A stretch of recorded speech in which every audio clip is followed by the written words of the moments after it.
Breaking News! O trem da terceira onda começa a sua terrível subida. Expo Covid. O estado de São Paulo irá realizar 10 eventos testes para poder investigar e testar os protocolos de segurança do futuro. Eles estão no meio de nós. O Brasil registra diversos casos da variante indiana. Golaço do Forlan.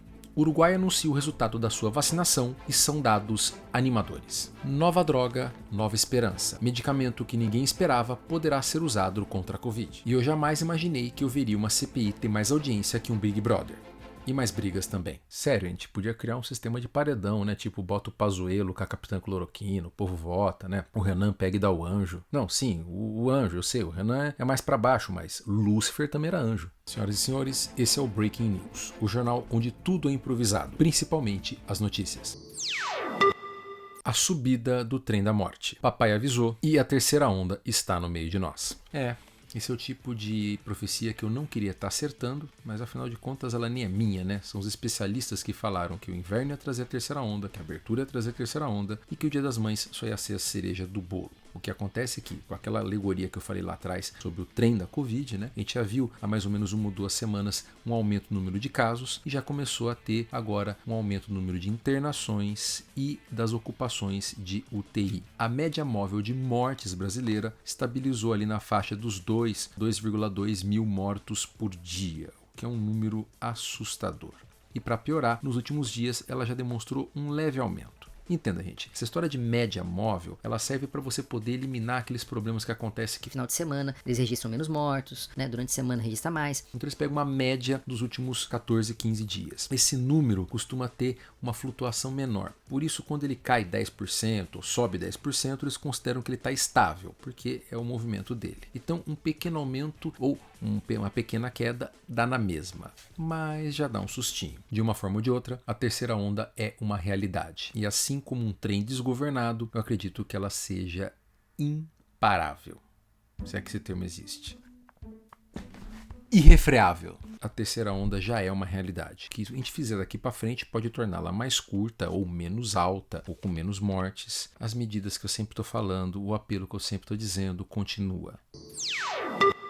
Covid Expo. O estado de São Paulo anuncia a realização de 10 eventos testes para começar a praticar e testar os protocolos de segurança do futuro. Novo normal é isso aí, gente. Desde coisas gigantescas como Comic Con, Feira do Automóvel, né, ou as bienais, até eventos menores como jantares de negócios e casamentos, o setor de eventos foi um dos que mais sofreu durante essa pandemia. E ficar esperando a vacinação andar ou o Covid ir embora não é mais uma opção. Ao mesmo tempo, aqueles lugares fechados, com centenas, milhares de pessoas andando para lá e para cá, são impossíveis. Você já viu uma Comic Con? Você já foi numa Comic Con? Então você sabe o que eu estou falando. Então o setor está tendo que se reinventar. Vai ser realizado no estado de São Paulo 10 eventos testes, que vão desde feiras de artesanato, exposições, jantares noturnos, basicamente baladas, e casamentos. Todos eles vão ter protocolos de segurança aplicados com algumas particularidades. Testagem em massa com teste de antígeno que fica pronto na hora, espaços mais amplos, adaptação do ambiente, uso de máscara e principalmente a troca de locais fechados para o ar livre. A ideia aqui é ver aquilo que funciona, aquilo que não. O que eventos que causam mais ou menos risco. Todas as pessoas que forem atender esses eventos vão ser acompanhadas por um período após para ver qual foi a taxa de contaminação. Ou seja, vão ser cobaias.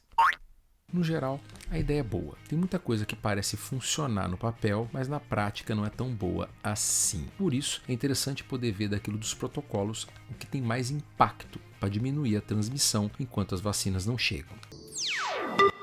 Ela está no meio de nós. Apesar de todos os protocolos de segurança que estão sendo feitos, já foram identificados mais de 8 casos da variante indiana B1617.2 no Brasil. Percebam que eu fiz a questão de frisar esse ponto 2, porque a variante indiana, como eu já disse no meu texto, já tem as suas filhinhas, e a ponto 2 é a pior. Depois daquele evento que a gente anunciou aqui falando do barco lá em São Luís do Maranhão, teve um rapaz que chegou no aeroporto Santos Dumont, fez o teste de Covid, deu positivo e deu positivo para a variante indiana. O problema é que o teste só foi dar positivo depois que ele já tinha seguido viagem. Quando descobriram que ele estava carregando essa bomba, o cara já tinha passado pelo aeroporto do Galeão do Rio de Janeiro, já estava a caminho caminho do campo de Goytacazes. Ou seja, é aquilo que eu tô falando, gente, é impossível você conseguir evitar a entrada de novas variantes, novas cepas aqui no Brasil, enquanto você tem as suas fronteiras abertas. Mas Adriano, isso é preocupante? É algo a se ter medo? Olha, até pouco tempo atrás eu falava que não, que a P1 era muito mais forte que ela, outra vez igual, e que a gente não ia ter um problema grande com essa variante. Só que alguns eventos estão colocando uma pulguinha aqui atrás da minha orelha. O que está acontecendo? Existiram 2 países que já tinham a P1 e que a variante indiana simplesmente dominou em questão de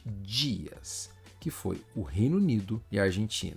Nesses 2 lugares, você já tinha a introdução da P1, que estava brigando um pouquinho ali com a variante britânica, com a sul-africana, estava meio que pau a pau, e de repente, quando chegou a indiana, ela dominou. Isso pode indicar uma questão relacionada à quantidade de pessoas que trouxeram o vírus, né? Coisas ambientais, pode ser que não seja culpa da cepa mesmo, mas também pode ser um indício que essa cepa seja mais virulenta que todas as outras. Se for o caso, a terceira onda no Brasil vai ser alarmante. Quem viver, verá. Parrilha é melhor que churrasco, mas você não está pronto para essa conversa. O Uruguai libera os dados da sua vacinação e traz algumas informações que deram nó na cabeça de muita gente. Dos países da América do Sul, o Uruguai é um dos menores, por isso que o apelido dele é Paisito. Ele possui cerca de 3 milhões de habitantes e praticamente metade disso vive na região da capital, Montevidéu, 1,5 milhão. Em todo caso, ele já conseguiu vacinar com uma dose cerca de metade da sua população e 1/3 já recebeu a vacinação completa. É o suficiente para que o país passou ileso pela primeira e segunda onda e já começou a sofrer um pouco mais esse ano, quando a P1 entrou no país, pudesse dar os seus dados. E esses dados estão começando a fazer as pessoas dizer: quê? Para começo de conversa, a escolha das vacinas foi um tanto quanto interessante. O Uruguai está usando a Coronavac chinesa e a da Pfizer BioNTech, que todo mundo está querendo. Parece uma combinação meio estranha, mas vamos lembrar que essa combinação poderia ter sido a nossa, já que em setembro ou outubro a Pfizer ofereceu para a gente cerca de 500 milhões de doses, já para o primeiro trimestre de 2021. A redução do número de casos totais, casos sintomáticos, quer dizer, pessoas que pegaram Covid e sentiram alguma coisa, com a Coronavac foi em torno de 57%, arredonda para 60%. Com a vacina da Pfizer, lá chegou a 75%. Bem abaixo daqueles 95% que se fala sobre eficácia. Lembrando que a gente está falando aqui de efetividade. Uma coisa é aquilo que foi testado, que foi visto na pesquisa de fase 3, que é meio que, não é laboratório, mas é quase isso, é um ambiente controlado. Outra coisa é o mundo real. E se você acha esse número estranho, vamos ver o que aconteceu com as hospitalizações. O pessoal que tomou Coronavac conseguiu ter uma redução de 95% em precisar ser internado por causa de Covid. E com a Pfizer BioNTech tiveram uma redução de 99%. As duas foram fantásticas e muito próximas. Agora, foi na mortalidade que a cabeça do povo virou. A Coronavac conseguiu reduzir a mortalidade das pessoas que tomaram a vacina em cerca de 97%. Praticamente erradicou a mortalidade de quem tomou 2 doses da vacina. E a Pfizer BioNTech, apenas 80%. Tá certo, gente. Aí tem uma pegadinha. A Pfizer foi a vacina que foi primariamente utilizada em profissionais de saúde e nos idosos, ou seja, ela foi usada numa população que tem um risco maior de morrer de Covid. Quando você começa a fazer vacina para a população aqui, vacina para a população ali, os números podem mudar muito. Mas dá para vocês entenderem que mesmo a melhor vacina que tem por aí, que é a da Pfizer, quando colocada num grupo que tem um risco grande, como é os idosos e profissionais de saúde, tipo ela não tem uma redução de mortalidade perfeita, 80%. Quer dizer que de cada 10 pessoas que tomaram a vacina, 2 ainda tinham chance de morrer. Do mesmo jeito, a Coronavac, que é a pior vacina que tem por aí, quando aplicada na população em geral, conseguiu reduzir a mortalidade em 97%. Por isso, eu vou terminar essa mensagem, ou melhor, essa notícia, com a mensagem que eu estou dando todas as vezes. Não importa aquilo que está no papel, não importa o efeito individual das vacinas, o que importa é o efeito coletivo. Quando você começa a somar o efeito das vacinações, isso potencializa absurdamente mesmo a vacina mais fraca. Quando você dá aquela vacina que parece ser perfeita em populações que têm muito risco, esse potencial delas também diminui. Então, você quer resolver o teu problema, é você se vacinar e convencer a todo mundo à sua volta a se vacinar. Por essa eu não esperava. estatinas são usadas contra a Covid com resultados promissores. É isso mesmo, pessoal.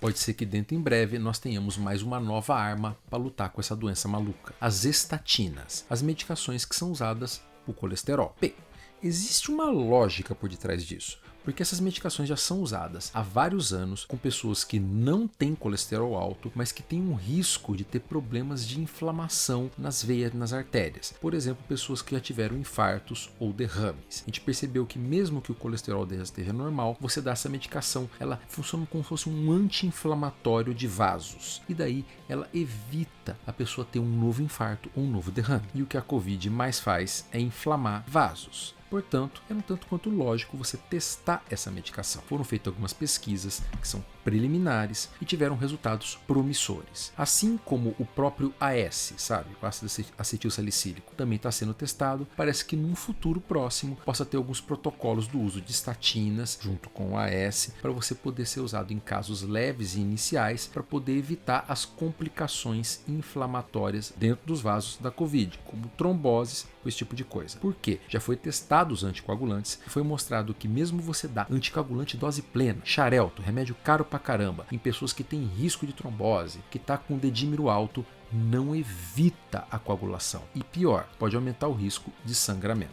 Agora percebam o que eu acabei de falar. Medicações que servem para dissolver coágulos, medicações top de linha, foram testadas e foi provado que elas fazem mal. Por isso, não é para você sair correndo para a farmácia da esquina, comprar uma atorvastatina, comprar um AS e achar que está protegido para Covid. Eu falei, são pesquisas preliminares. Do mesmo jeito que o xarelto está descartado contra a Covid, pode ser que essas aqui também sejam. Calma, temos que esperar novas pesquisas, novos tipos de trabalhos para poder bater esse martelo. Mas toda esperança é uma esperança. Eu já disse e eu acredito que no futuro nós vamos saber tratar essa doença com muito mais critério, com muito mais rigor que nós sabemos agora. Já aprendemos muito em 1 ano e meio, vamos aprender muito mais até o final desse ano. Por isso, vou repetir o meu mantra do começo do ano. Quer saber qual a melhor hora de você pegar Covid? Amanhã. Não hoje. Se proteja. Use máscaras, distanciamento social, evite de pegar a doença. Cada dia que você não pega Covid é uma vitória, porque é um dia a mais para as pesquisas avançarem e a gente aprender como tratar melhor você na hora que você pegar. Hoje a mortalidade da Covid é muito